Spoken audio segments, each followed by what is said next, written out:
Good morning, all, and welcome to JSA TV, where we're covering the latest stories, trends, and innovations from leaders across the digital infrastructure industry. We're joining you from day 2 of broadcasting live from the Expo Hall at Yotta in Las Vegas. And joining me today for our very first interview of the day, we're kicking things off right here. I think so. We've Keep got the energy up. That's right. That's right. Mark's bringing it this morning. We've got Mark Gusakoff. He is with the International Data Center Authority. Thanks so much for being here. Oh my God, Keely, thanks so much. What an incredible crowd with great energy. First year. I'm honored to be a big part of this. This is incredible. This is wonderful. George Rocket really nailed it on this one. He really did. We've just heard nothing but excellent feedback. I had from no everybody. doubts. Just, full disclosure, I had no neither doubts. did I. Neither did I. All expectations met and exceeded thus far. Indeed. Yeah. So let's get into this. Let's talk a little bit about what you've got going on. Quite a lot. Can you just explain to us a little bit about what you're doing with the IDCA at the moment? Absolutely. So IDCA, the International Data Center Authority, I'm the Chief Certification Officer for them. And we're really looking at a holistic global ecosystem of what are we doing with people? What are we doing with the sites, the facilities? What are we doing with the componentry within that facility? And really bringing all of that together cohesively so that we're not thinking about this either segmented or fragmented, and even worse, disjointed, where everybody within this space has really been asking for what's coming next in regulatory compliance. We have massive power considerations, massive constraints. The deck's pretty heavily stacked against us. I mean, you've got some places within the United States that say, yeah, you can come build, but may not be giving you power. That's tough. I mean, that's a tough pill to swallow. So what are we going to do for on-site power generation? Are people going to be back feeding into the grid? But long story short, in working with people within the industry, we really want to bring everyone together in this space. We are that connective tissue and that tie that binds so that we're preparing our people, we're preparing the sites, we're preparing the equipment manufacturers, and also vetting them out to make sure that we have the best possible solutions within the industry. Yeah, it's sort of that infinite-minded look at the business, as though, sometimes we might be rivals, but there are times when we all should be working together and sharing ideas. And our process is called the Infinity Paradigm. So that's a really nice plug. And I didn't have to set that up. So thanks so much. I didn't do that. I didn't do that intentionally, but I'll take it. Yeah, so thanks. You mentioned a little bit of the human piece of it, making sure that you've got the people in place, and you're also doing some work with Nomad Futurist. Oh yeah. Along that vein, can you explain that to us as well? Oh my God. Yeah. So Nabil Mahmood and Phil Koblenz, and thanks for being a partner with us as well within the space. Started Nomad Futurist many years ago, and we are really focused on demystifying digital infrastructure for emerging talent. If I have to say it in a line, and I say that one a lot, we want to take people that aren't in the industry and make them aware that we exist, but we also really want to do that in a positive light. And one of the things that I'm a big advocate for is I don't think we get the best media perception in the industry, and it's tough because people are out there needing Amazon, needing their services, watching Netflix, downloading content, pulling files off their Google Drive. But we also get a lot of pushback from people that don't necessarily understand what we're all about in the industry. And it's important to bring attention in a positive light to the positive contributions that we have. With the advent of AI, people are looking at us like we're, Terminator and Skynet and things are going to take over.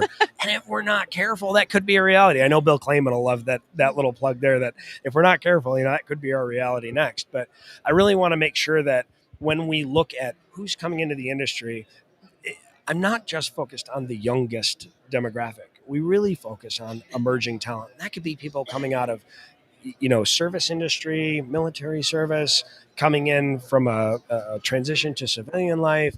But like me, I've only been in the industry for 3 years. And I came from industrial automation and fluid power. And I'm taking the skills that I had from my past life and trying to do everything I possibly can to translate into this space. It's very important.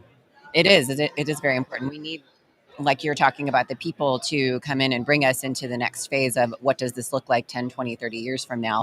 But we're going to continue to need more data centers. And we're seeing, stories bubble up. You're talking about negative press about people saying that I want a data center. I just don't necessarily want it here. Not in my backyard. You're doing, yes, the not in my backyarders. So you're also doing very important work with IDCA to advocate for data centers and the benefits and just the leaps and bounds of improvements that they've made in terms of efficiency. Oh my gosh. So the global footprint of this, working with other countries, one of the things that I did a few months ago is I took an opportunity to travel the world. And I did it without any kind of bias behind that. So I wasn't really representing any organization, and I wanted to put my money where my mouth was. I want to see what was happening in APAC. I wanted to see what was happening in EMEA, and then figure out what everyone needed. And I know I said this in the beginning, but the common thread that everybody said was we need standardization, we need regulatory compliance. But one of the coolest things I saw out of this is everybody said we want to know what happened in North America and be able to strengthen our position based on what you've already done, learn from some mistakes, which is a really good thing, but we're open to the help. We're open to that support. And people aren't just coming and saying, "Hey, give us a bunch of money and do this." It's a real strong pull to get intelligence, to get experience, and to get some additional layers of support so that we can build this faster to scale. We have 300,000 engineering jobs that are going to be needed with the advent of AI coming. That's a massive number. And we're lucky if we get 10,000. So as this thing starts to evolve and develop, we need to be offering layers of support. I'm going to do another shameless plug for Dean Nelson. We had an innovation session where I was very honored to be one of the judges. It was super fun. Dean comes in from Cato and he shows a really cool slide where he talks about the shift and the flip for the immediate need that we have is going to be in human capital and people in training and focused on that training component. And then the innovation, stack was like I'm going to screw this up, Dean, so be mad at me, but it was like a 10% to 90%, differential. And actually what is going to need to happen because we can't get enough people is we're going to have to flip that. We're going to have to get the innovation to take the place of the skills and training that we aren't able to get because there just aren't enough people. Yeah. We don't have enough awareness. And until I can get a Super Bowl commercial, it's going to be really hard to get the word out other than word of mouth. So we're doing things like this. And I really appreciate you taking the time to bring people in to spread the word and talk about this in an open setting like this from smart people. I'm not one of those, but to get smarter, people smarter than me. You are one of those, or we wouldn't have invited you here, Mark. Thank you so much. Thank you so much. So it sounds like you've really learned a lot on that data center that you were talking about, your international data center tour, as it were. And it sounds like you've picked up on a lot of things we're not doing things the same way in any one area. It's one set of rules in APAC, and it's another set in EMEA, and it's another set in North America. Yeah. So with IDCA bringing all of these, bringing the globe together and really being that connective tissue, one of my favorite examples to talk about, I'm going to sidebar for just a second. When I went to APAC, we talk in the industry about alternative energy resources. So we're really going to need to find ways to get natural gas in place. And I love the concept of small modular reactors. Idaho National Labs invited me to come and see the largest test reactor on the planet at the end of this month. And Idaho National Labs is interested in bringing people in our space to have roundtable discussions on what we're going to be doing and how we're going to work together, because they want to demystify the bad press that they're getting as well, but they're asking us for that help and support. Truly an honor to be doing that. One of the cool things I noticed was in APAC, the conversations were very heavy around solar as a very, very realistic, viable solution to alternative energy. And I don't want to bring it down, but here, not so much. And part of that is on the equator, you get 12 hours of direct overhead sunlight 365 days a year. Right. But depending on where you are on the globe, you may only get, I'm in Buffalo, New York, so it's kind of dreary and gloomy all winter. I can't get any solar resource for 3 solid months out of the year. So for me, it's not going to be viable. We have wind turbines and there are wind farms, et cetera. But until we really get harnessed in on a renewable resource or a sustainable resource like nuclear, which is a very sustainable resource, we need to learn about that, not necessarily be afraid of it, understand what the protocols are for nuclear in that capacity. I'll go back to the IDCA position where in order to work with other countries within the space, I mean, this is something that we're working with investors and we're working with the global consortium of owners and operators and buyers and countries at the ministry level to be able to get this thing going and make some traction so that North America is providing the resources to the rest of the planet that we can. Yeah. It's so important. We need to be educating people, especially about nuclear. It's just one of the, it's kind of a hot word. If you say it, people get a little bit uneasy over it, and we just need to provide some education on what that is today and how that can fit into the overall picture. So thank you, and keep up the great work. Yeah, thanks so much. Is there any place that we can go to keep up with you and what you guys have got going on with Nomad Futurists and IDCA? Wow. So Nomad Futurist, www.nomadfuturist.org. IDCA, www.idc-a.org. And then naturally, I try to keep up with all the other selfie kings in the industry to bring awareness to all the great people that are here, and 60-second podcast as well that I'm doing that I want to know in less than a minute, trying to garner 2 layers of support from that. So I want to talk to the industry experts and ask them a really easy question to bring awareness to people who aren't in the industry to some of the pressing issues we have. And then I also want to take people that maybe aren't as vocal or as public or haven't had an opportunity to speak publicly, and I want to hear from them. I really want to hear the voice of everyone across the board so that we can bring more awareness to what we're doing in this space. All right. Sounds like you've got a busy year ahead. Yeah. All right. Well, thank you so much for stopping by. We really appreciate it. Hope you enjoy the rest of the show here today. Thank you so much. And have a wonderful time. Thanks for having me. Thanks to our viewers for tuning in. Stick around. So much more to come here as we continue broadcasting live from the Expo Hall at Yotta 2024. Stick around, but in the meantime, stay curious and stay connected, everyone.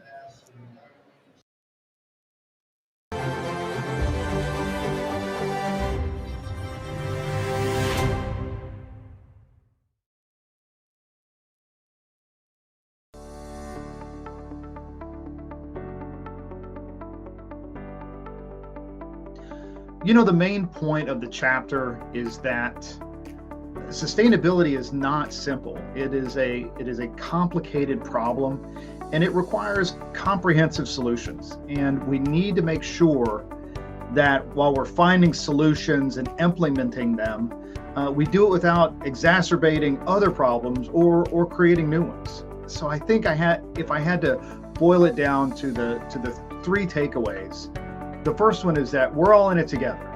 The solutions that we pursue, they have to work for everyone globally, not just our industry or not just a particular player.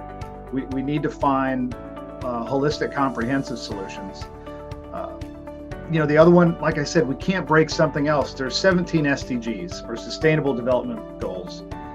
There's 9 planetary boundaries, and we have to keep our eye on all of them.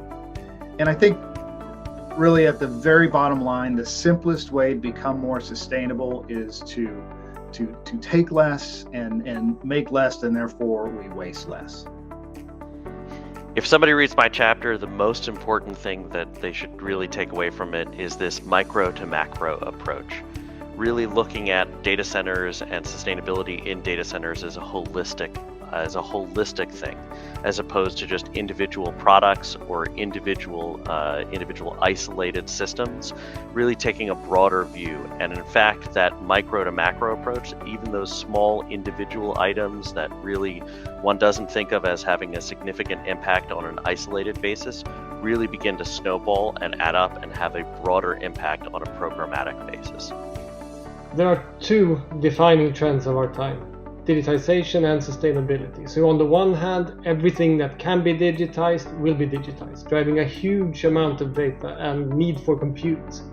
On the other hand, we have a rapidly evolving climate crisis, with governments, businesses, individuals needing to take urgent action to curb emissions. The data center sits at the intersection of these megatrends. It's where digital transformation meets the climate crisis head-on. So every time we as consumers go online, we do our banking, we do our online shopping, we stream a TV series, a process starts in a data center. If this data center is power hungry, coal-fired, energy inefficient, and lets excess heat into the atmosphere, then we are contributing to climate change, and most likely unknowingly, all of us. My chapter starts with a personal story of when I tried to explain what I do at work to my young daughter, and failing miserably in getting her remotely interested.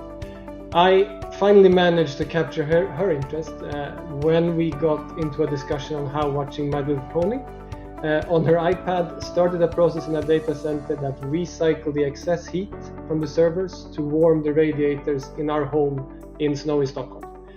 So the first part of my chapter looks at digital infrastructure through the eyes of a child and helps land how being a part of this industry affords us an opportunity to, in my daughter's words, help the world become a better place. So in my chapter, I also zoom in on innovation that is transforming the data center industry, how the digital data explosion fuels the need for high density data centers, and why modern data centers need to have heat reuse, circular economy principles, innovative cooling, and work in tandem with the climate.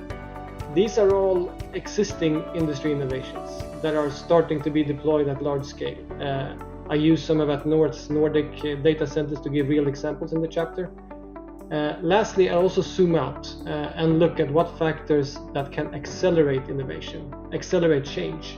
And I believe that customers, so the buyers of data centers, and consumers, so anyone who consumes digital services, will increasingly act as change agents and accelerate the shift towards greener data. Yeah, so what I've written about in Greener Data really touches on the substantive changes that the free market, in my view, can be making to impact the cleanliness of our environment, and how imperative it is that the IT industry, in particular with all the advanced applications that are coming online, leverages some of the new technologies with cooling, in particular liquid cooling and immersion. And the spoiler alert is that, in my view, the tech industry can do more right now than it is doing, and probably more than most other industries in the immediate that could have a material impact on a greener environment. My chapter discusses the evolution and innovation of data center technology at Flexential. We focus on how we are shaping the future of data centers through advanced power and cooling strategies. It highlights really the importance of data centers in today's era of digital transformation, in particular in meeting the high performance computing demands of AI and machine learning workloads.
Welcome back to JSA TV, where we are coming to you live from the Expo Hall of Yotta 2024 here in Las Vegas. We're covering the latest stories, trends, and innovations from leaders across the digital infrastructure industry.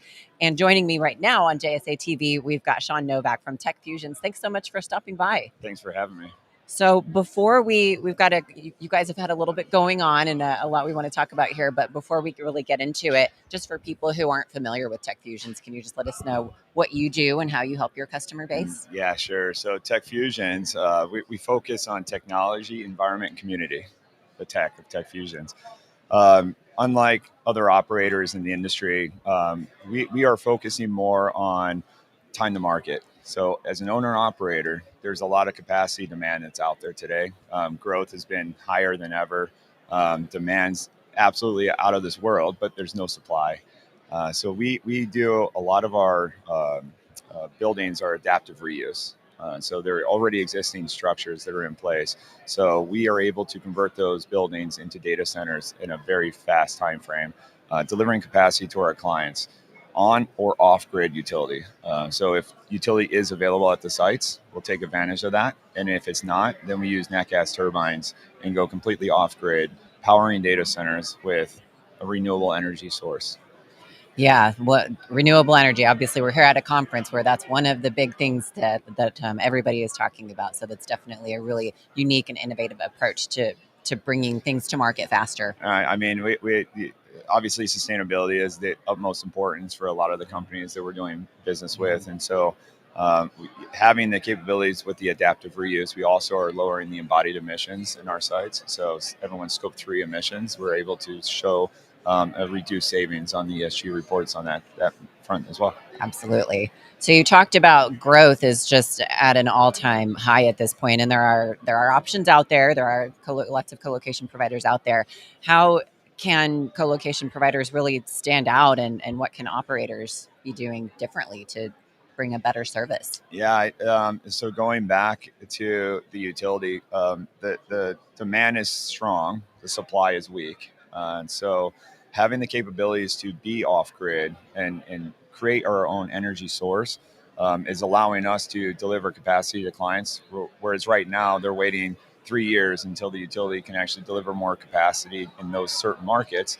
And quite honestly, the utility providers are having a tough time, turning up coal power plants to go energize some of the utility there. It's not, we don't have to deal with that, right? So we're not going to wait 3 years and have all the delays that they're having, and they're going to come back and say, well, it's another 2 years, sorry. We're able to take advantage of all of the nat gas that we have on our campuses and create our own energy source. So when the utility does deliver the capacity, all right, that's great. That will be our backup. But for now, we can go 100% off grid and deliver capacity much faster than waiting for someone else to deliver it to us. It's so great. Absolutely. And you're talking about also you're working on a structure that's already there. It's already most of the time connected to the grid. You're not having to do permits to do new builds. Is that the secret sauce? Is that how you guys have been able to have the growth that you've had so quickly? Yeah, I mean, all these sites are permitted for heavy use industrial, which data center classifies as. So yeah, you go in there, you take this monster shell, and you're able to fit out a data center.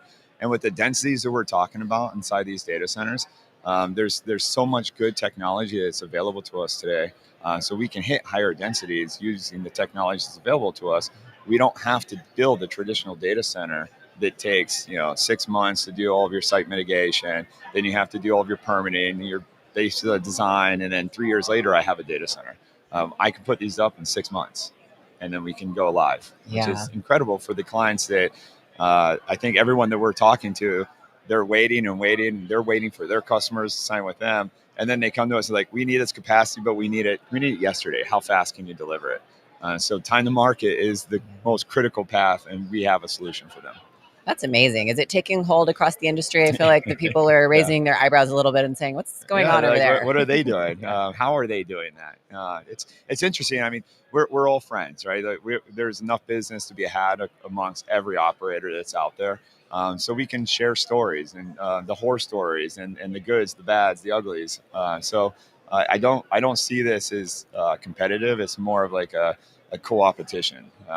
We all are in it together, and we're all out there to deliver the capacity for all the clients that we all are talking to. We're all talking to the same people.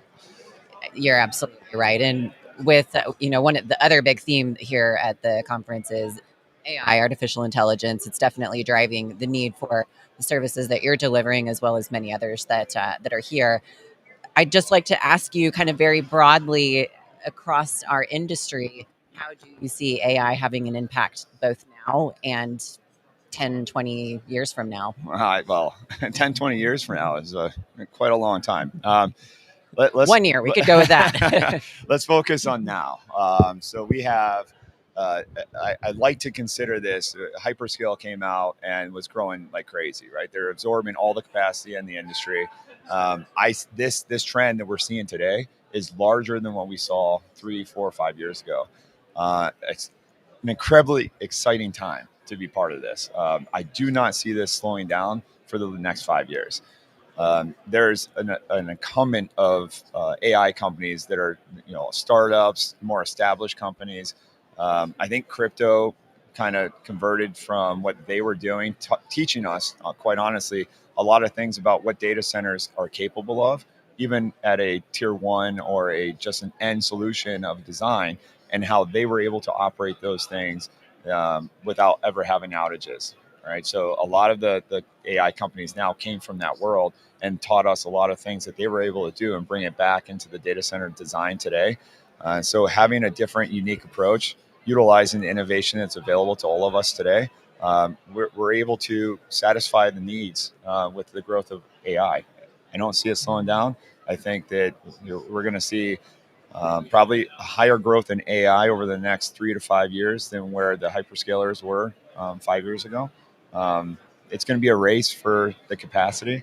The contracts are getting longer. The rates are continuing to increase, which is great for the operators that they don't have to give away space anymore. It's now more competitive, so their margins are going to be better. They can start building data centers, much better for their clients. Yeah, and it's like you mentioned that sharing of ideas from the AI industry into what we're doing, and then here amongst peers, it's just going to be so critical. Yeah, it's great. I'm happy to be part of it. Love what we do. Love that you guys are doing this and showing the industry, all the different technologies that are out there. So thank you for having me on here. You're welcome. Where can people go to keep up with what you guys have got going on? Visit our website, techfusions.com. We also have our LinkedIn page, so you can see all the updates. We're constantly out there acquiring more sites to meet the demands of our customers. We have really big announcements coming soon, so stay tuned. Okay. All right. Well, we'll leave that there, but look forward to hopefully having you back soon on JSA TV so we can hear more. Awesome. Thank you. Thanks so much for stopping by, Sean, and thanks to our viewers for tuning in. Lots more to come here from Yotta 2024, so stick around. But in the meantime, stay curious and stay connected.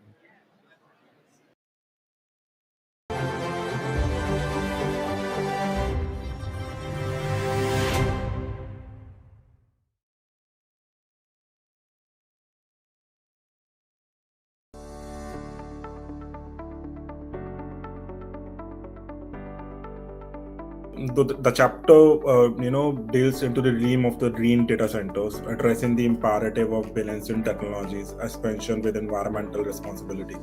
It emphasizes the necessity of transitional towards the sustainable practices to mitigate the environmental impact of data centers. We have talked about few strategies, including optimizing the energy efficient infrastructure, harnessing renewable energy sources, overcoming the challenges such as high initial cost and legacy infrastructure. There, we also incorporated few case studies where we highlight how successful implementation eventually helped the organization to bring all those sustainability initiatives within the business and demonstrate the successful benefits, including cost reduction as well as decreased carbon emissions.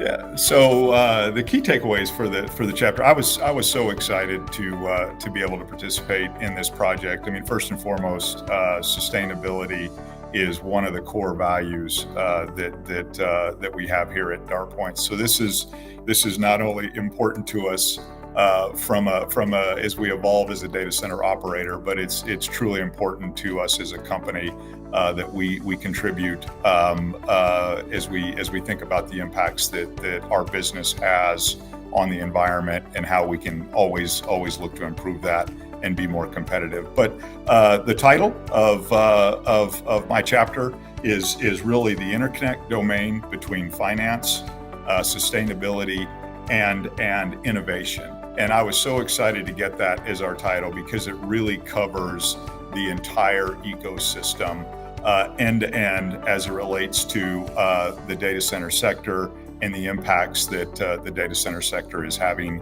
on the environment.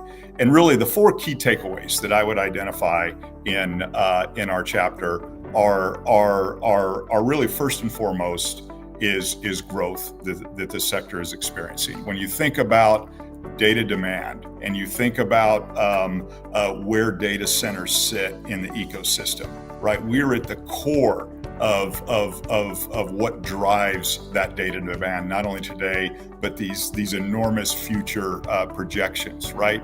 The ecosystems that we create in our facilities are really the drivers that enable all that. So that's one, right? How sustainable is that going forward, and what are the impacts on the environment, given just the enormous power demand that our ecosystems create, and particularly when you think about the tailwinds of AI and machine learning type opportunities, that demand only exponentially grows. The second point, really, in our chapter, is really about capital. Right, we're a business that requires an enormous amount of capital to continue to grow. We are a capital-intensive business, and the chapter that we were able to participate in really addresses the impact of capital coming into the industry, the impact of sustainability, and particularly around the new entrance of capital coming into the market and how they want to focus capital being deployed in a very sustainable way. And so we really address that. I'm excited about the impacts that's having on the industry. The third one is innovation, right? That's what DartPoints is all about. We consider ourselves really to be thought leaders in the industry, right? We want to be perceived as innovators. When you think about sustainability, and I mentioned the power demand in the industry, generally people tend to just kind of think about alternative power sources, whether that's wind or whether it's other types of power solutions that are being talked about. But when you really understand what's going on within the data center ecosystem, that's just one component, right? Design, processes, tools, procedures, technology, right? How you become very efficient through advanced technology and innovation. All of that end-to-end ecosystem really comes into play when you begin to think about sustainability within the data center sector, and how do you really maximize the benefit that we can have on the environment. And then, of course, the last one of the key learning is the customer, right? That is clearly an environment where if you want to be relevant as a data center provider, not only today, but in the future, 3 years, 5 years, 10 years down the road, you have to evolve your thinking, the way we build our platforms, the way we deploy our platforms, all has to have a mindset of sustainability, because customers today, whether you're engaging in a prospective discussion as they look at you as a potential partner, or they're a customer in your existing environment, they're demanding solutions that are environmentally friendly. And if you want to continue to do business with them, you've got to be able to deliver and demonstrate that that's a direction you're developing and evolving your company. So those are really the four key takeaways and the four areas that we focus on within our chapter within the book.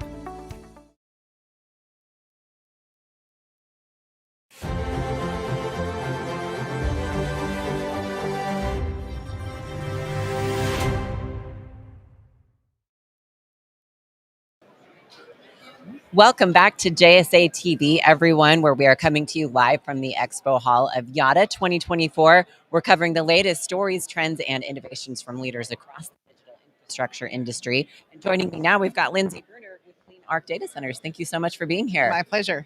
we're really excited to talk to you. Always love having some of our team on. I know that you guys have been doing some really great work with us at JSA TV, and I hear from our team that you guys have had a pretty busy month or so. A really big announcement had just went out. Can you share with us what that was? Yes. No, we had some very exciting news that we were able to share just this past month, and that is we've received a strategic investment from Snowhawk Partners that has allowed us to really advance a lot of initiatives with the company, which was the second big announcement that came out in that press release. We have closed on our first piece of property in Virginia that we look forward to developing as a data center campus. That is very, very exciting. It's very much needed in Virginia, very much in that area as well. Okay. Any other teasers you want to put out for us on that? So we're really moving very firmly into the development phase now, and we're actually going to be having some interactions with the community later this month to talk more about the project and explain what it is that we're bringing to their community. Absolutely. Okay. Well, we'll stay tuned to hear more on that and see how that develops. One of the things, of course, driving the need for services like what you're bringing to the table is AI, artificial intelligence. It's driving up that demand, and we just need the digital infrastructure out there. So the big question on everyone's mind, and it's on the homepage if you go to the Yotta 2024 website, is how will digital infrastructure meet the demands of AI? So how would you answer that question? So there have been a lot of really great conversations and panels and things happening here at Yotta around that topic. And I think one of the big things is that we don't fully know exactly what AI is going to be and what it's going to require of the data center industry, and how things are going to change. So I think how does digital infrastructure meet the demands? It's really by being flexible and innovative and responding to what's coming, as opposed to trying to continue to apply legacy solutions to new technologies. It's one of sort of our founding principles is we're not bound by legacy. We're fully ready to meet the needs of the data center of the future, and so we're really excited about everything that's happening in the industry right now. Yeah. So what does that look like, as much as you can tease for us at CleanArc? What do you have coming down the pike? Well, it means having a facility that's adaptive to different densities. That you can put multiple types of cooling, multiple energy power requirements within the same data hall, and be able to be responsive to how those servers are using energy and requiring cooling. That type of innovation, I think, is really what the industry really needs to go to over the next several years. We're also, obviously, we're very concerned with clean grid, and it's in our name. And one of the things that we're really excited to offer customers is load following renewable energy that meets their energy requirements, in addition to the utility power that we can bring. So those are all things that we're working on to support this data center campus and our future ones. Yeah, it's definitely innovative, but I mean, just as you said, the same way got us here, but it's not necessarily going to get us there. Exactly.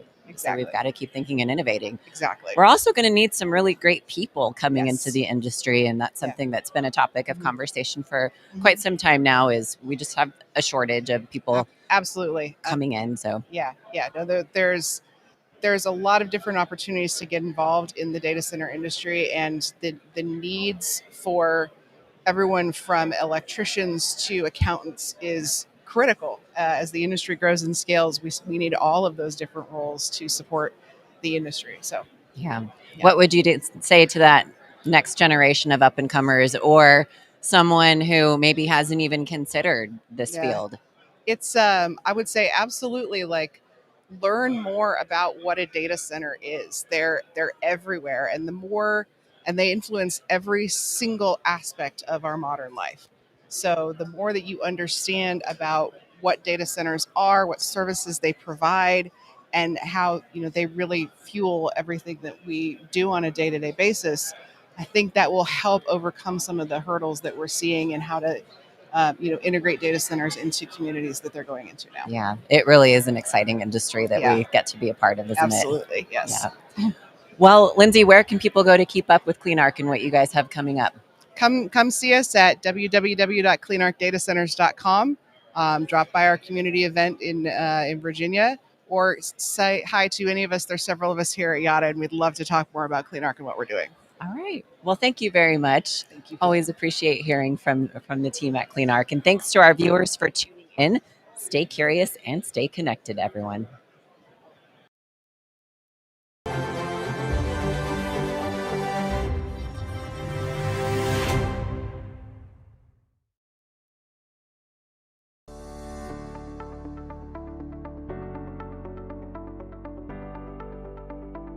A quick high-level overview of my chapter. On-site power generation for data centers, microgrids, leveraging one of the cleanest sources of fuel available, which is natural gas or hydrogen or biogas. We introduced the Bloom technology, but most importantly, I spent a lot of time writing about the fact that natural gas and taking steps to reduce carbon today using natural gas is the most effective thing we can do, certainly for a greener data center design, a greener future. I spent a lot of time going into the metrics around that as well. And the fact that natural gas, for some reason right now, has kind of a bad rap, especially when you're not burning anything. Bloom does not combust. Bloom is converting those molecules to electrons. And so I spend quite a bit of time in the chapter talking about how we can take pragmatic, real steps towards carbon reduction while solving the power problem we have with data centers, the utility problem. My chapter is entitled Sustainability at Cell Towers. That's obviously an area of focus for me and something that we know a fair amount about. I read the Greener Data issue, Volume 1, and was very impressed with the content and the direction that it took. But I noticed that it was very data center centric. And I thought we need to contribute something that will include other aspects of digital infrastructure, such as towers, because it's an ecosystem, it's all tied together. Towers to fiber to data centers, all the traffic that comes off the towers ends up in data centers. So I thought a contribution that would relate to the tower aspect of the digital infrastructure would be useful and informative. The chapter covers the size of the tower market. We estimate in the United States there's about 185,000 towers that are used by the cellular carriers. That's about 10 times that internationally, and that doesn't even include 2 million towers in China that are state-owned and operated. Yeah, every tower has the mobile network operators as tenants. They install their radio equipment and antennas to broadcast signals over the air to our devices, our smartphones, and that takes up a lot of power. So when you extrapolate the numbers of towers times the numbers of tenants on those towers and the equipment that's being used and the power required at each site to run all of that, it adds up to pretty significant proportions of power consumption and drives a lot of considerations as to how do we sustain that, how do we make that more energy efficient, and how do we meet some greenhouse gas emission goals. There's actually, I talk in the chapter, there's 3 partners, if you will, on the tower. There's the tower company itself that owns the tower and the land under the tower. That's passive infrastructure. There's the mobile network operator that installs the radio and the base station equipment to broadcast and receive signals to and from devices. That's all active equipment and requires power. And then there's the manufacturers themselves of the radio equipment and the supporting infrastructure that are all contribute to making cell sites very power efficient and sustainable for the future. So I tried to encapsulate that in my chapter to demonstrate that there are other considerations within the ecosystem outside of data centers that need to be looked at and need to be addressed by the operators, and how to drive a very energy efficient operation. So AI is a technology that from the data center perspective is requiring significantly more density. Now, at the same time, it's also an exponential technology. So the higher density means that previously maybe you had 5 kilowatt racks, and for a megawatt you used 200 racks. Now, if you have 100 kilowatt racks, you have 10 racks only. So what does this change mean for the data center space? So in addition to kind of moving fast ahead, the technology is exponential. So it kind of feeds, it needs more and more capacity. And at the same time, the overall requirement for the data center is changing. So the implication is that we're moving towards liquid cooling. And at the same time, there are several different paths for that liquid cooling. So in this space that's moving fast and it's changing fast, how do you ensure that the data center remains sustainable and optimally becomes more sustainable, so that AI is actually part of the solution rather than the problem, if you will, with regard to the environment?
Welcome back to JSA TV, everyone, where we're coming to you live from the Expo Hall of Yotta 2024. We're covering the latest stories, trends, and innovations from leaders across the digital infrastructure industry. And joining us now, we have conference royalty. I should say we have Amar Syed joining us from Oracle, and you're just fresh off of the opening remarks of the day where you were talking about cloud in 2030. Absolutely. How was that? Super exciting, very provocative, interesting, innovative conversations throughout the conference. Just, it's been learning for me as well, but at the same time, it's an opportunity to understand what's happening in the industry and what the trends are. And it's super exciting. And thank you for doing this. It's nice. I appreciate it. Oh, you're so welcome. We're so glad that you could make it here today, because we definitely need to be talking about cloud. It's not going anywhere, as you were just talking about in your opening remarks for the morning. So, as organizations do continue to adopt those multi-cloud strategies, I mean, what do you see as the key challenges in managing all of those applications across those multiple different places? Yeah, I would sum it up in one word: communication, right? So the applications, the data, the cloud platforms, they all need to kind of talk to each other, right? That interoperability. So with data, there's data transfers happening, there's data transformation happening, and we just need to make sure that all that movement is kind of standardized. So Oracle has tools available that allow for these data points as well as data sets to be kind of standardized across the different platforms. Then we look at applications. Applications need to talk to one another. So there's interoperability there. So there are some tools around that as well where Oracle can help communicate with other cloud providers as well. Yeah. Sometimes the tech is only as good as the back end. If it's not working on the back end, it's not going to work out here on the end user side. Yep. We got to get the right tools to do the job. So we want to make sure that everything is seamless for the end user experience there. Absolutely. So I know this morning you were talking about AI in your talk as well. A little bit of AI is fueling what's going on in the digital infrastructure industry, right? Just a little bit here. So it's definitely transforming industries. It's, including communications, high tech. So how is Oracle so far leveraging some of those AI technologies? Yeah, that's a great question. So we need to be reminded that machine learning and artificial intelligence has been around for decades, right? The evolution of it in the last couple of years has just been profound. Oracle has always and is continuing to inject enterprise grade AI into all the stacks, right? Whether it's the applications, the data platform, the infrastructure, the security of it. So there's always AI built into it, whether it's for predictive analytics, whether it's for automation, whether it's to enhance, right? So when we go to our end customers, we give them the full suite rather than just bits and pieces of it. So AI is definitely part of the entire ecosystem within Oracle. Yeah, and how would you say that is helping on the customer side, on the end user experience? That's a great question. So customers don't have to spend that much time in terms of deployment. Customers can be rest assured that we are doing everything in our capacity for governance, data privacy, as well as security perspective. And customers know that when they're getting our applications, it's the best in class in the industry that's available with the latest AI tools. Yeah, absolutely. I mean, like we've said, AI is not going anywhere. You're leveraging it at Oracle. Yeah. We're seeing more and more enterprises starting to implement some AI tools on their end. Data centers are fueling it. So how do you see this ecosystem coming together eventually in the future? Yeah, look, we talked about this earlier, I think yesterday, where we said this ecosystem is expanding. So there are players in this ecosystem, but interoperability, interconnectivity is going to grow, right? We can't just operate in silos, whether it's data centers in remote locations, bringing edge and compute and power and connectivity there, whether it's expanding into the next generation of monetizing income revenues, whatever that looks like. Everybody has to operate in sync, and everybody's got an important role to play here. I do. Absolutely. What do you see as Oracle's role in this as it grows? Oracle has definitely been doing a lot of great, tremendous things around multi-cloud. For example, we've taken down the barriers or the garden walls around hyperscalers, right? So now, last month, we just announced our partnership with AWS, in addition to Azure and GCP in the past, where customers can use their Oracle Cloud Infrastructure (OCI) within Amazon's cloud. So customers have better pricing options. They have flexible choices on how to optimize the cloud services that's best fit for their business. Yeah. And again, it's that interplay that you said, that everybody's got to be talking to each other, working together, and it all makes for a better experience on the end user side. Yeah. So before we let you go, you're definitely one of the bright minds here at the show and in the industry. So we have to ask you, in your opinion, just very broadly, what is AI's role in the future of this industry? Yeah, look, we've got the foundational, right? Like automation, predictive, right? But I think every individual has a role to play on how we can enhance global communities, individuals. We need to be very cautious of sustainability as well, how we're operating, what we're consuming, what we're quote unquote spitting out, right? This all needs to be individual's responsibility as part of a unified approach to ensuring that there is proper governance as well as responsibility with implementing and deploying AI. That's right. And I love that you said that. It's not sometimes one big thing, it's many small actions built up over Absolutely. time. And everybody's got a role to play, whether it's an entity, whether it's an institution, whether it's us as individuals, we all have a role in this. You're absolutely right. Very good. Well, thank you so much for stopping by. Anything else you're excited about that you want to mention? Super excited to see what the future holds in this and what you guys are going to be doing in this. So yeah, it's yet to be discovered. Let's see. All right. Well, Amar, thank you so much for being on JSA TV with us. Look forward to hopefully having you back again soon. Would love to. All right. Thank you so much. And to our viewers, thank you so much for tuning in. Don't go anywhere. Plenty more to come here from the showroom floor of Yotta 2024. But in the meantime, stay curious and stay connected, everyone. Thank you.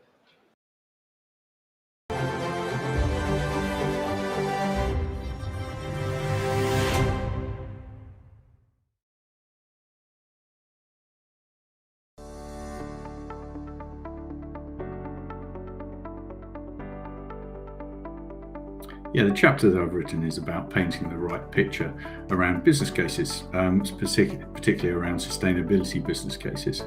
And the most important part is that we see regularly when we're talking to customers about how business cases are presented to the C-suite and how a lot of them sometimes really don't get across and be approved. There's a very common case where no is one of the easiest answers that comes back from the senior management team. So the purpose of the chapter is to really break down what makes a really good business case and hopefully enables the reader to understand how they can structure it to make sure that they do get the approval. Key points and key takeaways from those things are about knowing the future of your business and really forward scanning the market to really help the C-suites understand how their environment is changing and why the business case can really help the organization move forward. Second more important point is around really knowing your numbers. It's very easy to assume that sustainability business case is all about carbon reduction, but ultimately it's about making sure that you really know the numbers because it really needs to make a financial benefit into the organization as well as an environmental benefit as well. And then one of the most important parts of delivering a sustainability business case is about making sure that you use the right language. Within the world of sustainability, we're very good at making sure that it all gets very complicated, and therefore only the ones that are involved in the markets really understand all the abbreviations, etc. And making sure that you want to really get your business case approved means that you really need to simplify the language and make sure it is absolutely crystal clear on what you're requesting and the timelines that you're looking for the paybacks to be presented to the business as well. So those are the three key takeaways from the chapter. Yeah, sure. So in a world where data centers, data in particular, and digital infrastructure is becoming part and parcel of our daily lives, it's critical that we start to look at how we harness the power of technology and greener data to combat the environmental topics that we have today. So the focus of the chapter is really around how we look into the new technologies coming into this space, how we accelerate the application of AI platforms to make sure that we reduce energy usage, emissions, and waste through using new technologies like liquid cooling. Perhaps, Rob, if I hand over to you now, you could take us through the detail of the chapters and the different topics we touch on. Yeah, thanks, Mark. Yeah, so our chapter focuses on some key areas, and they include the adoption of renewable energy and energy storage and its role there. We talk about smart grids and microgrids of the data center. And then as we talked about the digitization of energy and then the role that data will play in improving our sustainability. And that data needs to be reflected in metrics and frameworks. And this is something that we've at Schneider have talked about for a number of years, of creating a standard framework to be able to measure and make continuous improvements. And the conversation would not be complete unless we talked about AI's impact in the data center, and then key technologies it's pulling along, like liquid cooling and its effect on sustainability.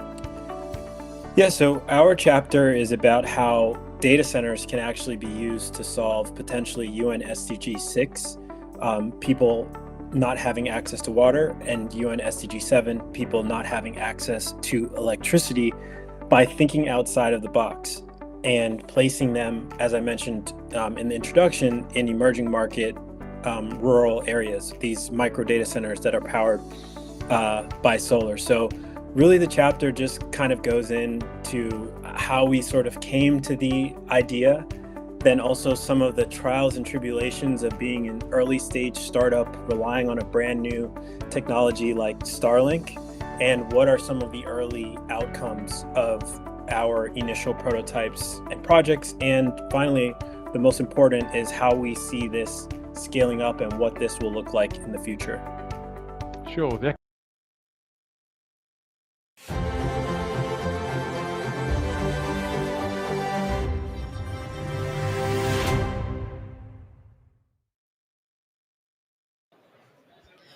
Welcome back to JSA TV, where we are broadcasting live from the expo floor here at Yotta 2024 in Las Vegas. We are bringing you the latest from the show and also the latest from across the digital infrastructure industry. Joining me now, we've got Cody Clegg. He's with Optic Networks. Thank you so much for stopping by. Very happy to be here. Thanks for the welcome. Thanks for inviting me. And a first-time JSA TVer, so we should give you something special for being here. First time. I appreciate the opportunity to speak to you guys. Well, Optic Networks, you guys have had quite a bit going on, but before we get into that, just for people who maybe aren't familiar, just tell us about what you do and how you help your customers. So we're a carrier in the telecom space. We really focus on dark fiber, fiber transport from data center to data center. We really focus on providing a high level of customer service and really just building good relationships and making sure that we're helping the Midwest get to where they need to go in transport needs with fiber needs, increasing bandwidth. So in rural areas, it's so important to make sure we're connecting people. So that's what our major focus is in growing. We're going to keep growing this thing to help people out. Absolutely, and playing a big role in that digital divide, as you mentioned, lots of rural areas in the Midwest. 100%. That's what we're here for. Absolutely. Well, you guys recently had a very exciting transition.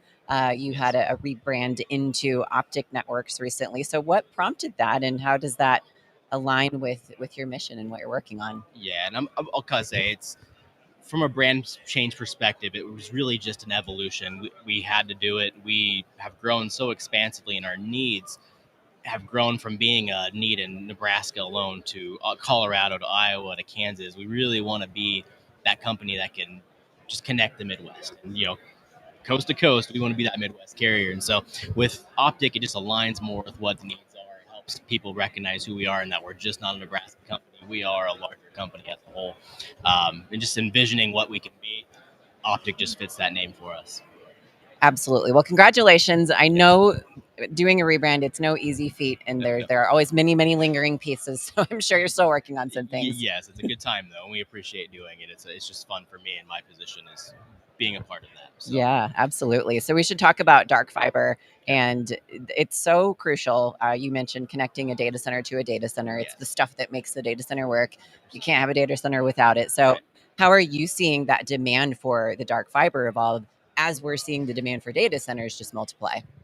it has gotten massive. And that's exciting for us and what we try to do, because in the Midwest, it just doesn't really exist to larger scales that it is needed. And so for us to be able to push the boundaries and grow the Midwest to the needs and hitting, 864 fiber counts, having it available for people and being able to transport from a Denver, Colorado to a Council Bluffs, Iowa, that is so important. And so as we grow this thing, we're able to help the hyperscalers, really feed what their data center needs are. And that just helps overall the entire network of the internet industry throughout the United States. So we're connecting the right people and we're growing. And that's very exciting for me. That's just, you're going to see that keep growing over the next 5-10 years. Dark fiber needs are going to be insurmountable, and we're going to be there to fill it for them.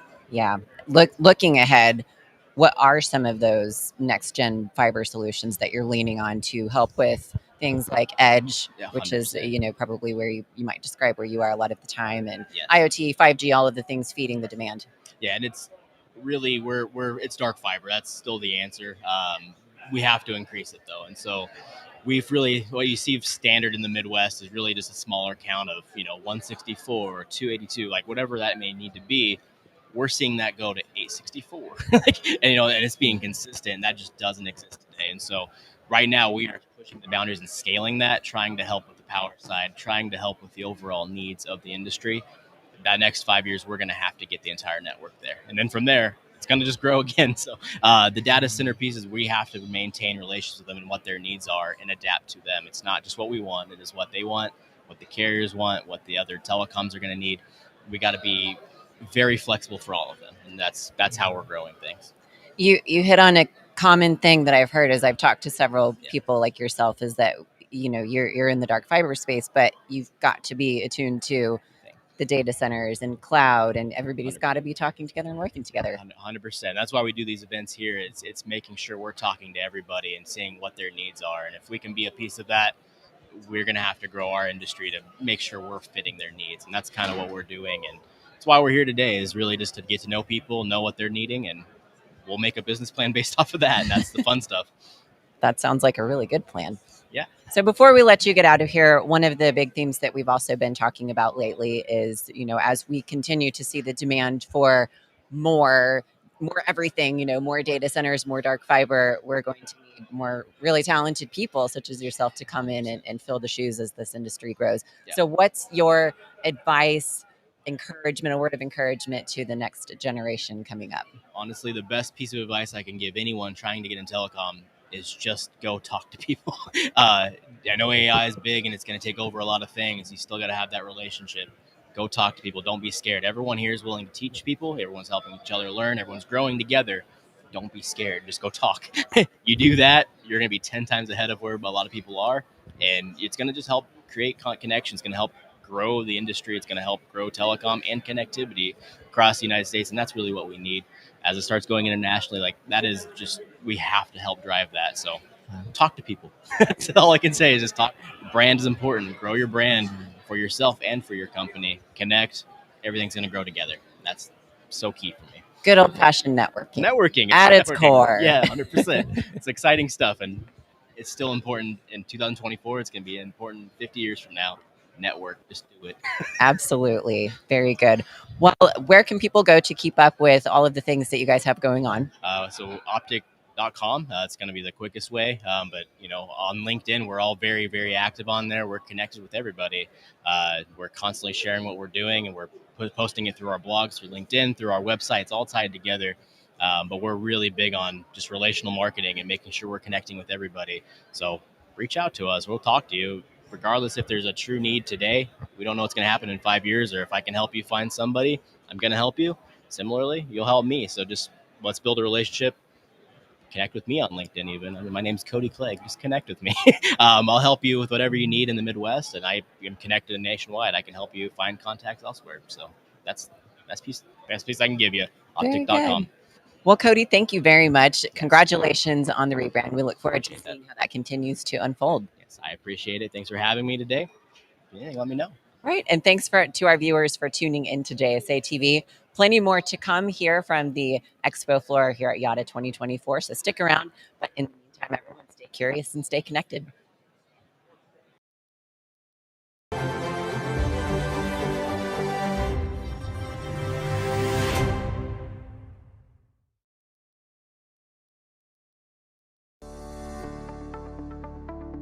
Hi, I'm Rob Bunger with Schneider Electric, and I'm the innovation product owner within the CTO office, which looks after our data center segment.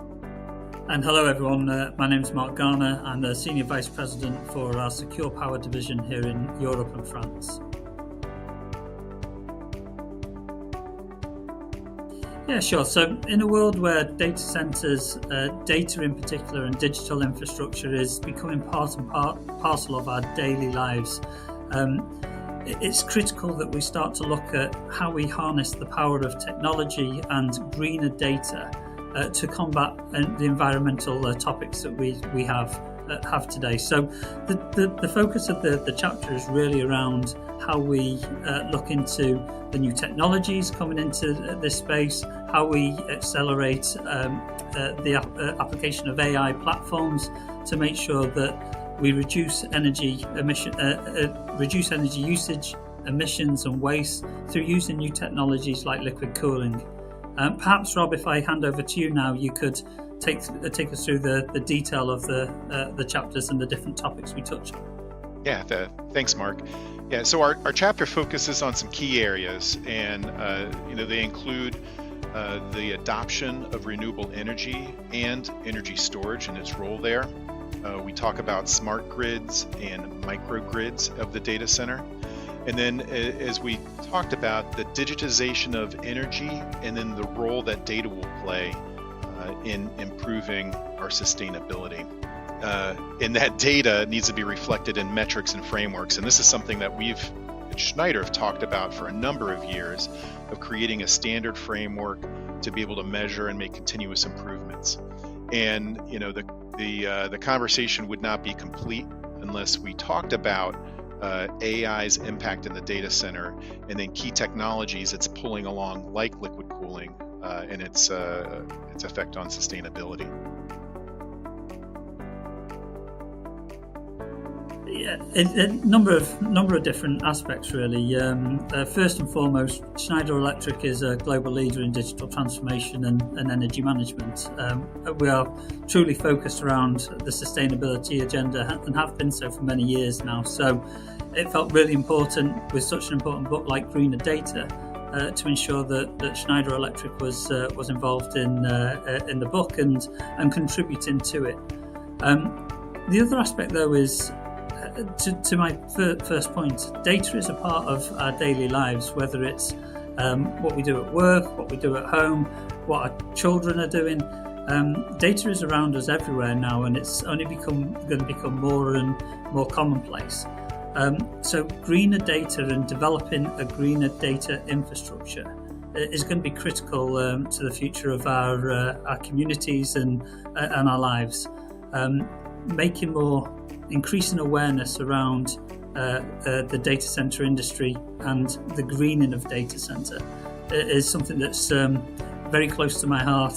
Having been in the industry now for 5 or 6 years, it's very important to me that we bring it to more people and make more people aware of what the data center industry contributes to our daily lives. Yeah, and I'll add that we are glad to be recognized leader for sustainable development. But I think recent years have been a stark reminder that there's a lot more work to be done. And with the greener data, bringing together industry leaders to discuss how digital infrastructure organizations are combating climate change, it really is a natural fit for our organization, and we're proud to contribute. With only 10 years to achieve the Paris Agreement and limit temperature rise to 1.5, all organizations need to accelerate their sustainability. So if we're able to push that along a little bit faster, it's something we firmly believe in here at Schneider Electric.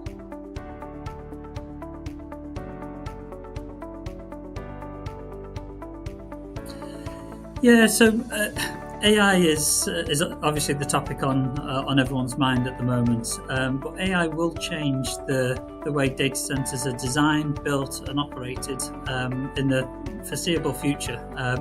It's going to put more onus on sustainability demands in data centers. The estimation we have here at Schneider Electric is that AI workloads is going to represent somewhere between 15 to 20% of total data center energy by 2028. That's a significant amount, so we need to design our AI data centers with sustainability in mind, making sure that it's there and ready to support our future. Yeah, I fully agree, Mark. And AI is forcing us to really rethink how we design data centers. We've already seen, new ways to do things, and although we say it's 15 to 20%, these new ways to do it are highly sustainable and will proliferate across all types of data centers.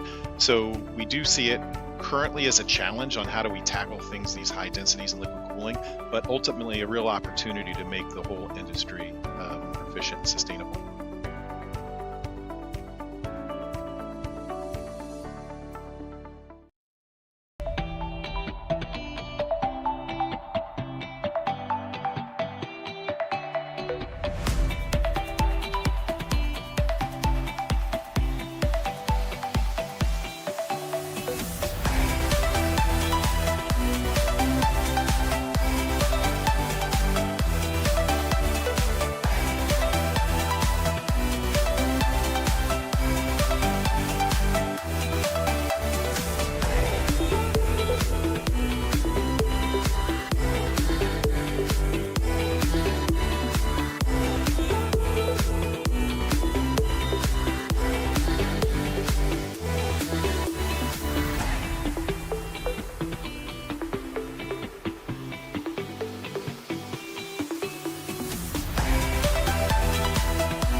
Welcome back to JSA TV, everyone. We are coming to you live from the expo floor of Yotta 2024 here in Las Vegas, having a wonderful time on our second day of broadcasting, I might say.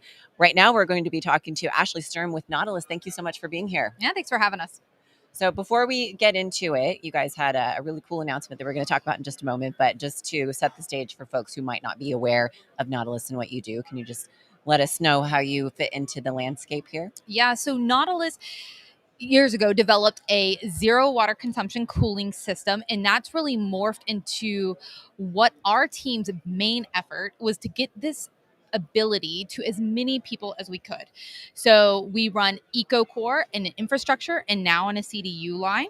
And so depending upon how a data center wants to bring in, a huge 9 module system to help build in the internal, like a data center product, or whether they just want to use the CDUs, they can really capitalize on that zero water consumption ability.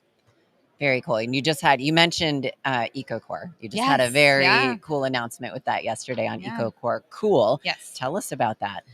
So EcoCore Cool is our CDU that we just launched. It's been deployed most recently at Start Campus, 12 megawatts of capacity there.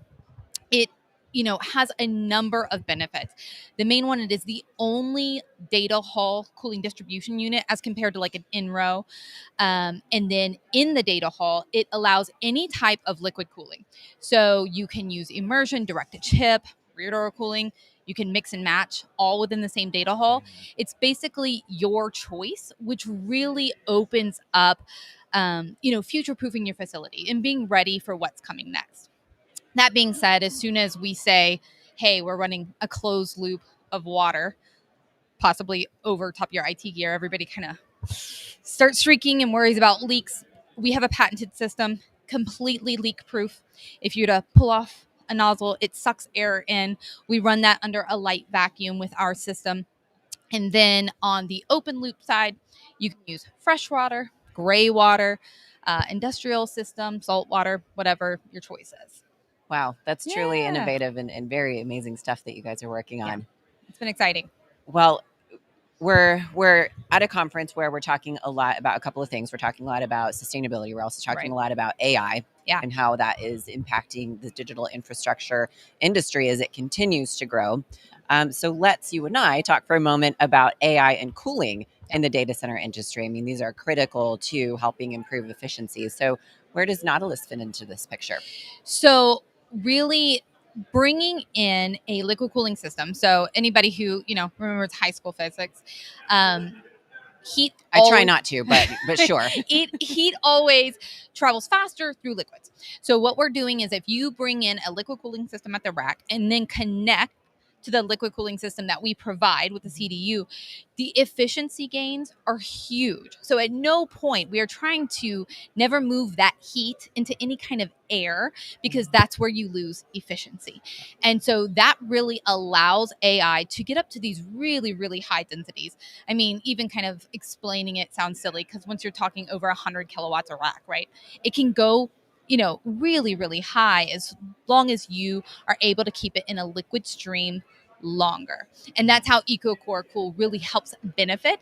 We're keeping that heat in the liquid stream, removing it faster, becoming more efficient, and at the same time allowing sustainability to take, front and center. Yeah. And I mean, boosting efficiency on Right. the sustainability side, but Right. and also on the operation side. But that sustainability piece is just so critical right now. Well, and at no point, we never wanted to be sustainable just for the sake of it, right? It's not like we sacrificed one thing to say, oh, well, this is sustainable. Because of the efficiency, because we're not moving that heat into any type of air, we're keeping it in a liquid stream, efficiency happens. So at the same time, it's sustainable.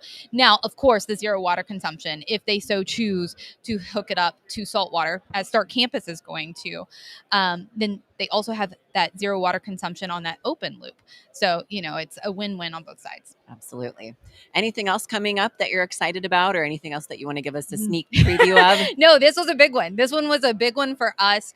We had our VP of product stand up on stage Monday. He kind of talked about it a little bit early.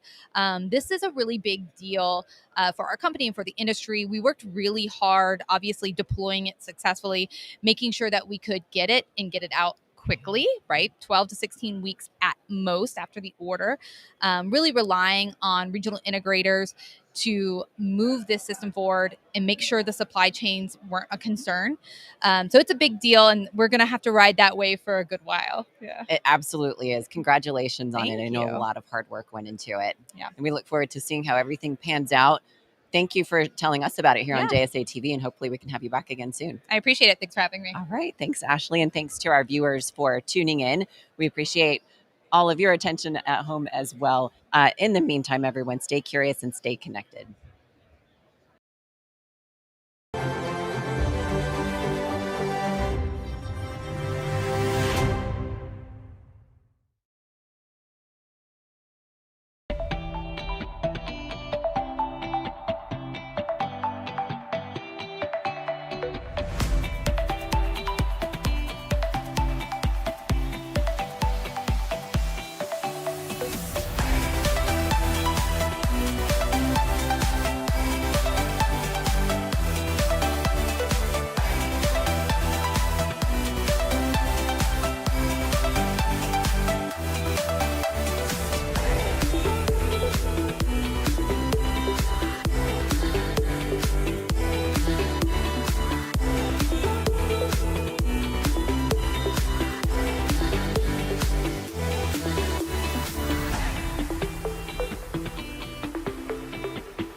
Welcome back to JSA TV, everyone, where we're covering the latest stories, trends, and innovations from leaders across the digital infrastructure industry, live from the expo floor of Yotta 2024 in Las Vegas. Right now, we've got Allison Bone joining us, and you're with Data Novax and Alcatex. Thank you so much for stopping by.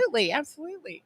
So you have had a really busy time here. We're going to get into that in just a moment. But before we do, I want to talk a little bit about Data Novax. And just for people who may not be aware, who is Data Novax and just what's the latest there? Yeah, absolutely. Pioneer Park in Wichita Falls, Texas. Very exciting. We of course are in we're in the middle of the the moving forward stage now. So exciting. More to come. We've had to kind of keep a few things kind of on the down low, but it's going to be really exciting when we start to really get everything power related. Power is king, as they say, right? So that's what we're excited about. And yeah, great area, great location, lots of innovation happening in Wichita Falls. Lots of really great stuff. You hear everything through the grapevine, and so we hear it all. Absolutely. Okay. Well, we look forward to hearing more as more becomes available and more starts happening there. But speaking of lots of innovation taking place, you had a really neat opportunity. You just got to be a judge earlier this week here at Yotta on sort of a data center Shark Tank at the Innovate Arena. So, and that was more specifically for the Cool It division. So tell us about that and what were some of the neat things that you saw? That was so awesome. It was so fun. First of all, who doesn't love Shark Tank, right? But get out there and I'll tell you what guts it took for all of those different cooling type of solutions to get up there and lay out their business plan in 7 minutes, right? And to know that they were not only being judged by our panel of judges, and I was on with Moises Levy, and he's kind of hard, he's hardcore, right? I'm the softie in the group, but and then the audience was also like grading them as well. So so much amazing innovation, and applaud to all of them that were, but I was so honored to be asked to do that. So great stuff.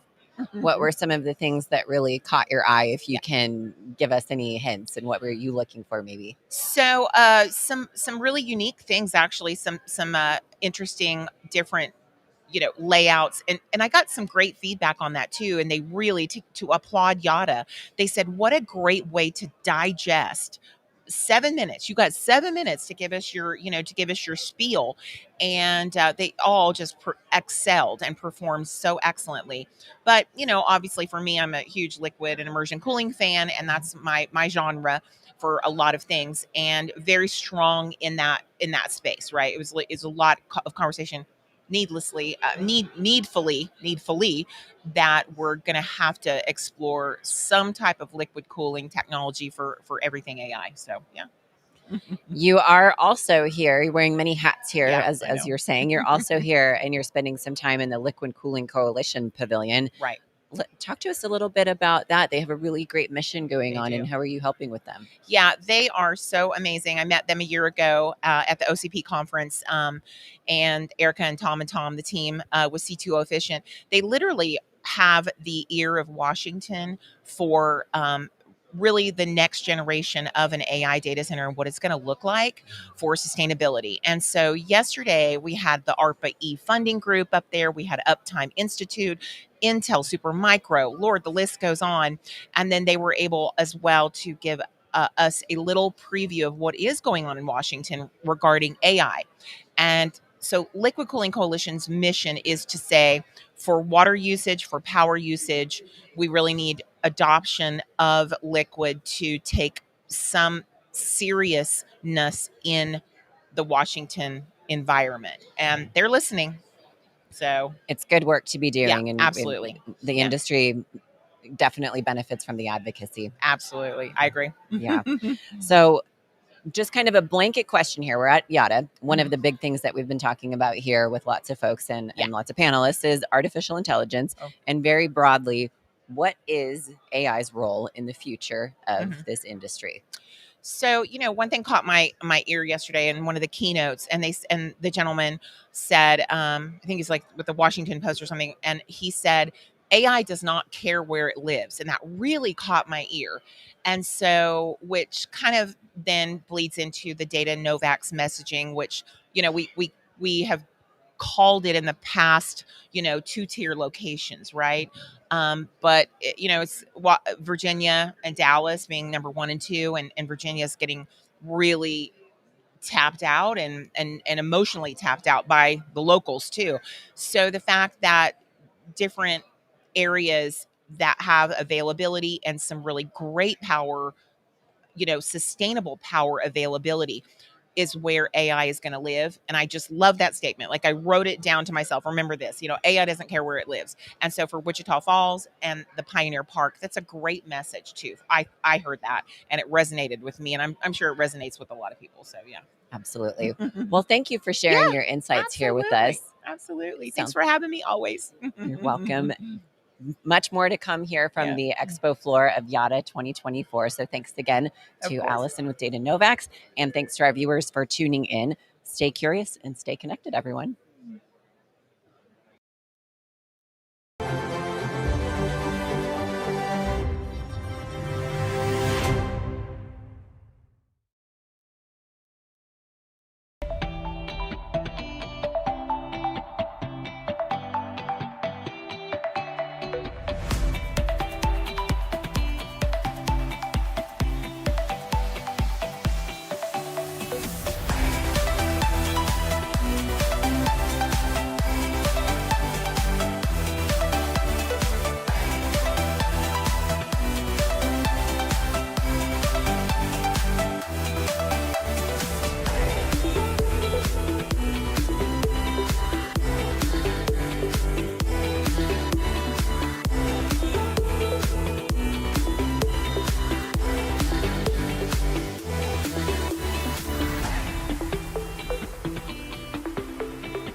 Welcome back to JSA TV, everyone. We are broadcasting live from the expo floor of Yotta 2024, and we're talking with some of the leaders in the digital infrastructure landscape that are making things happen.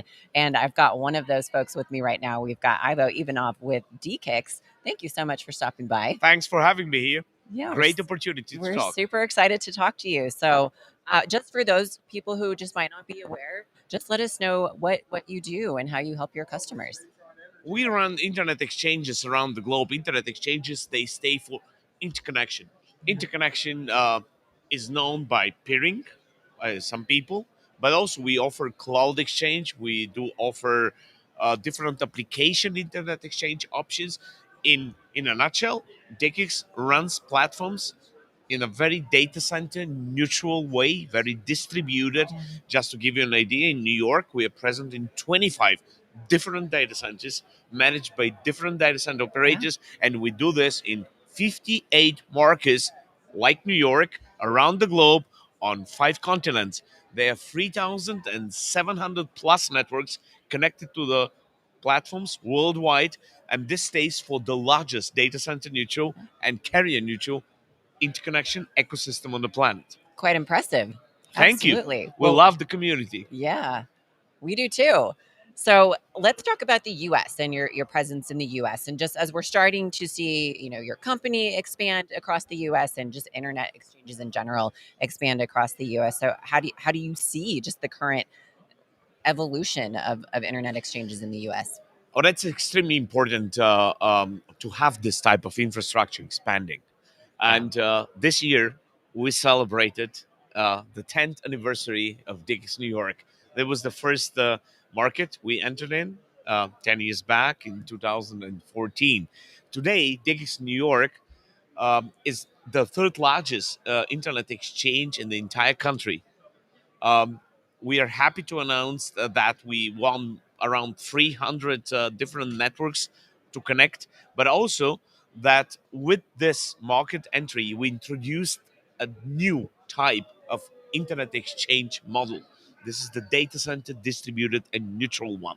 That allows us to be in as many as possible data centers enabled. This offers plenty of opportunities to different network service operators to select their data center of choice and connect to us just using a simple one cross connect, enjoying the same time the whole ecosystem. Dallas came to our portfolio. Chicago, Phoenix, Richmond, exciting markets. I personally believe that the more internet exchanges we will see in the US based on this neutral model, enabling more and more data centers, the better for the great infrastructure in this country. Because this is what new type of applications, a new type of, I would say, infrastructure requirements for more distribution across the country is requested. We cannot get the country served out of the existing top hubs like New York, Miami, LA, the Bay Area. This is not possible. We need to enable different infrastructure, to build different infrastructure everywhere. Yeah, it's got to be shared. You're right. It can't all be in just the same core markets. And you're looking at some of these trends and some of these patterns in a report that you're working on. Absolutely. How do you see? What were some of the key findings of that, and how is DKIX being fit into this picture? DKIX stays for two important elements on our strategy. The one is the service level. We want to offer different type of services that are designed to meet the requirements of industry. Different type of interconnection services means designed to meet the requirements of different type of networks. There are networks they want to interconnect more openly. There are others they want to interconnect privately, meeting specific compliance and security requirements. We are ready to go for all this. All these services are available. The second element, and this is what we're talking about here, is the geography. Why is geography so important? Just simple answer. Because it's about physics. Interconnection means speed of light. The best and the shortest path to meet their latency requirements. Latency is the new currency today. Every single millisecond counts. If we talk about the immersive internet, and the immersive internet is in everybody's mouth, but what does this mean? That the undreamed of list of applications we all will experience in the future, we want to experience, probably experience in the future, is so much latency sensitive, because this is real time interaction, a real time um, applications that require the way we function as human beings in order to feel natural, to feel kind of adapted to our life without we feel disrupted by outages and by audio or video errors. And to give you a perspective, a blink of an eye of our eyes on a good day with a good condition takes 100 milliseconds. The way we as human beings work on the tactile information to feel cold or warm or soft or hard takes better than 20 milliseconds. This is how our brain functions. Wow. Video is better than 13 milliseconds, and audio is better than one. So if an application combining all these three elements of the way we realize our world, we react, respond to the world around us, is what the infrastructure needs to deliver. 1 millisecond reports to 50 or 70 miles distance. So Impressive. infrastructure. Yeah. 50 or 70 miles designed infrastructure between the application and the users. Therefore, we're talking about the deep edge data centers, deep edge internet exchanges to serve the connected cars, to serve the autonomous driving, to serve the robots. They will not come to the data centers. The data centers, they must get as close as possible where the users are. Yeah. You're talking about that connected world that we live in. You're talking about videos buffering and, people logging onto their LinkedIn at the drop of a hat. And it in this connected world, it is sometimes surprising to remember and recognize that there are still people in parts of the world that, and in the US for that matter, that just, they're living in that digital divide. They just don't have that access that some of us do. So what role do you see internet exchanges playing in closing that gap? Developing infrastructure everywhere. Yeah. That's the answer. And thanks for mentioning this.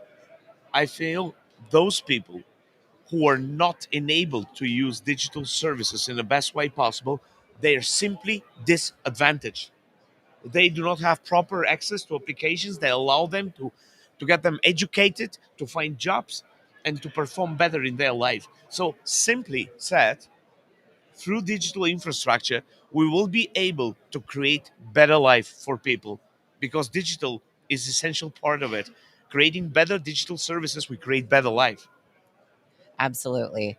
One of the other things, of course, that we're talking about a lot here at Yotta and just out there in the ether is artificial intelligence. It's here. It's not going anywhere. Lots of people are using it for, enterprise strategies, and data centers are using it. So how is what you're working on going to help support all of these AI workloads? AI is not just, I would say, a trend. There have been people 10 years back talking about cloud. They said, oh, yeah, it's nice. It will disappear, right? It's now good to talk about. We all know the answer. Cloud is essential for businesses and even for private digital services as well. AI is the same. AI will massively change the way we function in our business and private lives. We're just at the beginning of a revolution. We're just at the beginning of the time of the robots, of the time of the automated IoT supporting better efficiency and more, I would say, um, options for our business and private lives. DIGIX introduced the concept a couple of months back of the AI Internet Exchange, designed for AI as a service operators, helping them to reach to customers, to all the enterprises. They want to use AI to optimize their processes, to create better efficiency. It's about controlling the data journey with three elements: simplicity, security, compliance, and last but not least, performance. talking about AI, we need to differentiate. There are two models. The one is building the models, the LLM side of it, the training to get the agents trained. But when the agents are ready to go, we are, and this is what I love, in the part of the AI inference. This is the AI in action, in real time action. And this is where DigX will help a lot, creating the best performance possible. We talked about latency. Yeah. This is absolutely essential for the robots, the AI in real time based applications to function perfect. And it's about the infrastructure delivering the lowest latency possible. That will require the infrastructure I spoke about earlier that is so close to the highway crossroads, to the cell phone towers, to the buildings. We will need probably a small data center on Times Square with a pizza box exchange inside. Yeah, it's all interconnected. It's all one big Yes. ecosystem. Well, Ivo, I can tell you have a lot of passion for what you're working on and for what DKIX is working on. Where can folks go to keep up with what you guys have coming up? We love infrastructure. We love community. And our mandate is to support this at our best. And the more partners around the globe, the more data centers, the more transport networks will start believing in what we stay for. And this is the case. The better for the users at the end, because this is our mandate, right? Absolutely. We do this not to build infrastructure only for having it built. We do this to deliver digital services, best quality to the users, to all of us. Very good.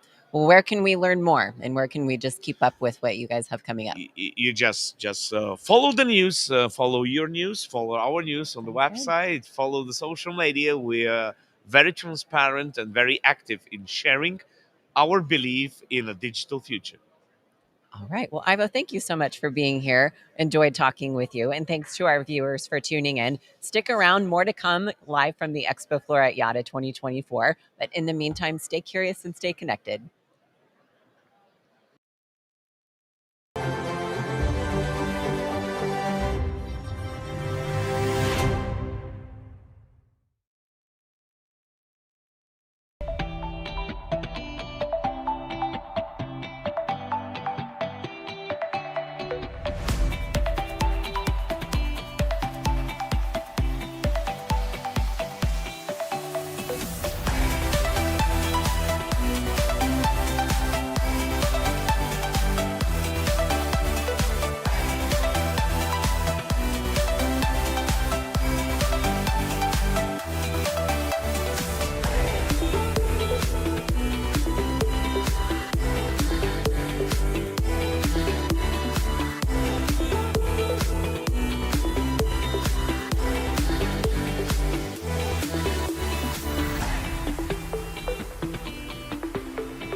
Welcome back to JSA TV Live, where we are broadcasting from the expo floor of Yotta 2024, and we are covering the latest stories, trends, and innovations from leaders across the digital infrastructure industry. Joining me right now, we've got Francesca Kane with iZotope. Thanks so much for stopping by. Yeah, thank you so much for having me. We are really excited to talk to you. Always love having you guys here on JSA TV. You recently made a big announcement about a new testing lab. Tell us more about that. Yeah, absolutely. So we just opened up a state-of-the-art liquid cooling lab in our headquarters in Sheffield in the UK. We also have a new lab in our United States headquarters, which is in Raleigh, North Carolina. And so with this facility in this lab, we're really focused on enhancing high-density data center cooling, testing, and research. And what's really exciting about it is this is also going to enable customers to test workloads and really see the benefits. So instead of just hearing about the benefits of precision liquid cooling, you can test your workloads and see how you can save 40% in energy savings, save on maintenance costs, and save on water usage as well. And saving on all of those things is absolutely critical. It's a must. It's an absolute must. So you've already also done some testing on high-powered chips. Tell us about that and what some of those discoveries were. Yeah, absolutely. So with this lab, we're focused on really testing the next generation chips and for the next generation high density data centers. And just to give you a little bit of a perspective of precision liquid cooling, we say that we take the best of both worlds from tank immersion and direct-to-chip liquid cooling. So like tank immersion, we're extremely sustainable. We minimize water usage by up to 100%. We don't require fans, and we can actually reuse the heat generated from the IT stack. So it's great for green data center initiatives. At the same time, like precision liquid cooling, we deliver the same high performance that direct-to-chip liquid cooling offers. So, we have a precise amount of a non-conductive dielectric fluid that's force cooling those hottest components, which enables, optimal operating temperatures. So from a cooling perspective, we're taking that to the next level. So we've done testing on 1,000 watt and 1,500 watt chips where we've shown that we can cool those and meet the thermal standards that are required for the next generation data centers. It's such great work that you're doing. Absolutely. Thank you. You've also got another, lots of exciting things going on. You're, and I believe you're here with them as well. You recently announced a partnership with Valvoline. Can you share a little bit more about that? Yes, absolutely. So we're so excited about our partnership with Valvoline. They were recently announced as one of our approved fluid vendors. And so to be an approved fluid vendor with iZotope, that means you have to meet or exceed the high standards required for precision liquid cooling. So we're really excited about that partnership.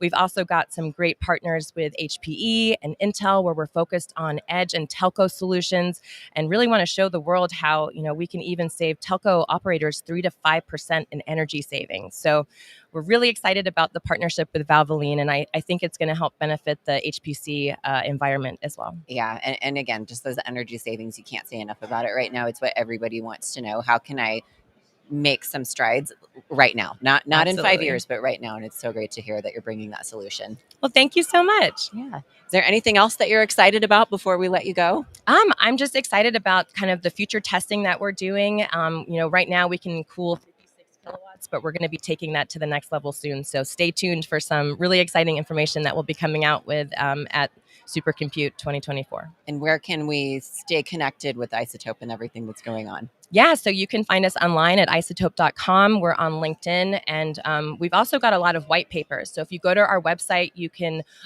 submit to get all of the white papers that we've put out there, especially on the 1,000 watt and the 1,500 watt chip. Yeah, it's just incredible resources that are out there. Yeah. Francesca, thank you so much for spending a few minutes with us here on JSA TV. And I hope you enjoy the rest of your time here at Yotta. Yes, thank you so much. I really enjoyed the conversation. Thank you. And thank you to our viewers for tuning in. Stick around. We've got a few more interviews here to come from the show floor of Yotta 2024. In the meantime, everyone stay curious and stay connected.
Welcome back to JSA TV, where we're covering the latest stories, trends, and innovations from leaders in the digital infrastructure industry.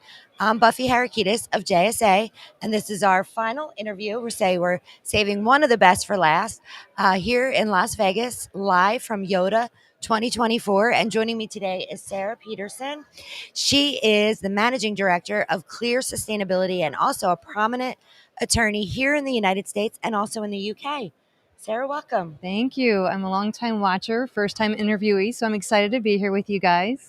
And we are honored to have you here today to talk about such a critically important topic, sustainability. Yes. All we've been hearing about across the panels, you were one of the speakers as Yes, well, yesterday. Is such this critical topic of sustainability and the regulations that are going to immediately impact data centers. Why don't we just dive right in and talk about that? Great. So there's a lot of regulations that are coming down for data centers in companies in general. We could take, as I said on the panel yesterday, we could have taken the full 40 minutes just to talk about regulations, but it wouldn't even have scratched the surface. It would have covered a very scant amount. But there are some key pieces that are going to start affecting data centers here in the very near future. And I'll kind of address a few of those and then we can kind of go from there. Last month in California, the governor, Newsom, signed Senate Bill 219, which now is going to require companies that do $1 billion in revenue and do business in California to have to report on their GHG emissions. And then if you are a company that makes $500 million in revenue and you do business in California, you will have to file biennially a climate report, which is requiring you to share your climate-related financial risk and how you are mitigating and adapting to those risks. New York has similar regulations to California. And then everybody kind of knows about the SEC climate disclosure rule that came out in March that had a lot of controversy and is now has been stayed pending some resolution to the legal challenges. But the SEC will require large accelerated filers to file their scope 1 and 2 admissions. We'll see what happens with that one. It's got a lot of controversy to it. Yeah, definitely. But the biggest two pieces of regulation I think that are going to impact data centers in the EU as well as here in the US is the CSDDD and the CSRD. The CSRD is going to start requiring companies to provide a double materiality impact assessment, which a company will have to explain and show how their actions are impacting the environment and human rights. And then as well, they're going to have to show how sustainability matters are impacting their company. The one regulation that has the most heartburn for me, because it really changes the dynamic for companies, is the CSDDD, which is the Corporate Sustainability Due Diligence Directive. This is the first regulation that now has companies being held liable for their upstream and downstream activities, and companies will have to identify, prevent, and mitigate any environmental impacts and any human rights impacts that they see. And if they have anyone in their supply chain that is having an environmental impact or is causing a human rights issue, that company, if it's a bigger company and their supplier is an SME, they will have a responsibility to provide either financial support or training to that company to help mitigate the impacts that they're having. So obviously, that was a lot. so many stringent requirements for data centers and companies globally, as you mentioned, and you ran down that list for us. Thank you so much. So how can data centers and companies comply with all of these regulations? What are some of your recommendations there? So one of the key things that I think companies need to be doing now is, and listen, these regulations, companies have been given criteria, but not a lot of really good guidance as to how to start implementing these regulations. But companies need to really start developing a very strong due diligence program. They need to start examining their relationships with their suppliers. The big thing, obviously, as an attorney for me, is starting to look at their contracts and their contractual obligations and ensuring that your contracts contain the language that holds everyone accountable for complying with the regulations, not just the company itself, but that you have the ability to have your suppliers also comply with Accountability. accountability. Yeah, Definitely. and ensuring that the information that you're getting from your suppliers and that you are providing is transparent and truthful, and that you have the ability to quantify the information that you're giving, that you can back up why you are making the statements that you're making. That's great advice there. And then how about when it comes to operating across borders? Because there's so many data centers and obviously companies that are operating across borders and different regulations from country, continent to country. Yeah. So give us some information there. So I get this question a lot about, yes, exactly. How do I start? Where do I even start? Which regulation do I comply with? I get the question a lot about what's going to happen in the US. And my answer to that one is, let's see what happens on November 6th, because a lot of what's going to, with the political landscape here, will dictate what rules and regulations will come into play. If I had my crystal ball, in my advice to companies is start looking at complying with the EU regulations. The EU since 2019 has been a leader in developing sustainability regulations. They were the first one to come out of the gate. They have some of the strongest regulations. So I would start looking to develop and build your due diligence and sustainability programs around the CSRD, the Corporate Sustainability Responsible Reporting Directive, the CSRD, the EED, the Energy Efficiency Directive. I would start looking and developing in accordance with those. And then obviously, as the United States starts incorporating regulations in that, modify if need be. But I really think the U.S. is going to follow the same route as the EU. I mean, we almost have to. At this point, because, the EU has come out and, like I said, they have taken such a strong, proactive stance. Yes, it's almost at this point, companies are already complying with that, and I think that's what they're going to have the expectation for. You mentioned your crystal ball. My crystal ball. So I'm going to ask you to bring that crystal ball back for us one more time. Okay. And tell us what prediction, if you had to make a prediction, what one sustainability initiative or technology do you think will help solve future climate change and sustainability challenges? Wow. So in the digital infrastructure. So the EU recently passed the Eco Design Sustainability Product Regulation. And inside of that regulation, they have a clause about a digital product passport.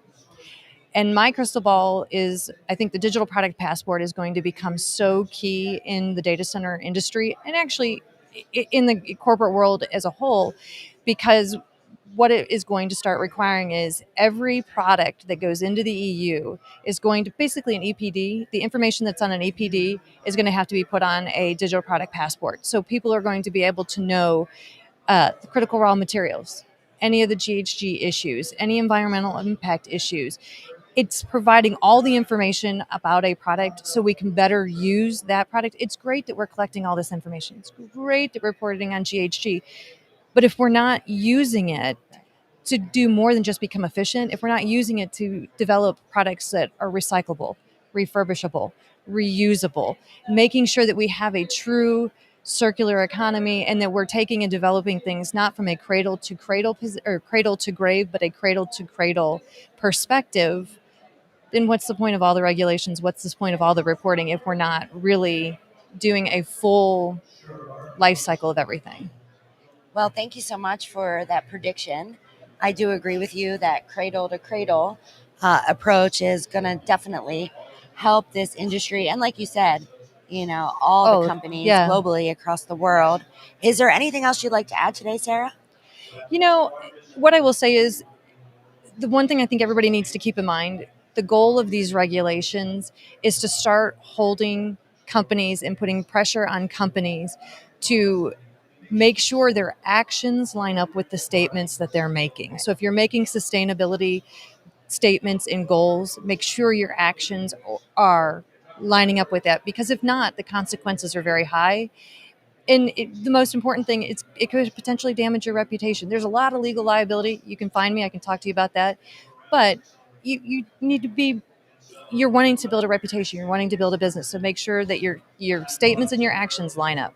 You got to back up what you say. Got to back up what you and say. talk is cheap, right? That's right. That's So, right. Sarah, thanks so much again for you. joining us today here on another episode of JSA TV.